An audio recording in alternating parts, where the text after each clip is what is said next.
সরকারি প্রাথমিক বিদ্যালয়। সম্মানিত অতিথিদের অভিবাদন জানিয়ে সামনের দিকে অগ্রসর হচ্ছে আনোয়ারা অগ্রযাত্রা সরকারি প্রাথমিক বিদ্যালয়। সরকারি প্রাথমিক বিদ্যালয় আমাদের ক্ষুদে শিক্ষার্থীরা সম্মানিত অতিথিদের অভিবাদনের শিক্ষার্থীরা। পরবর্তীতে এগিয়ে আসছে আনোয়ারা সরকারি মডেল উচ্চ বিদ্যালয়।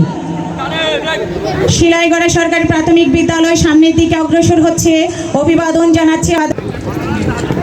সম্মানিত অতিথিদের অভিবাদন জানিয়ে সামনের দিকে পরবর্তীতে এগিয়ে আসছে জীবাসী উচ্চ বিদ্যালয়। জীবাসী উচ্চ বিদ্যালয়ের শিক্ষার্থীরা সম্মানিত অতিথিদের অভিবাদন জানিয়ে সামনের দিকে অগ্রসর হচ্ছে। পরবর্তীতে এগিয়ে আসছে আনোয়ারা সরকারি কলেজ রোভার স্কাউট। অভিবাদন জানাচ্ছে মোহাম্মদিয়া আলিম মাদ্রাসা, ফাজিল মাদ্রাসা। সম্মানিত অতিথিদের অভিবাদন জানিয়ে সামনের দিকে অগ্রসর হচ্ছে। পরবর্তীতে এগিয়ে আসছে শাওলিন কুংফু অ্যান্ড অভিবাদন মঞ্চ কুচকাওয়াজ উপহার দিয়েছে। সকলকে ধন্যবাদ জানাচ্ছি।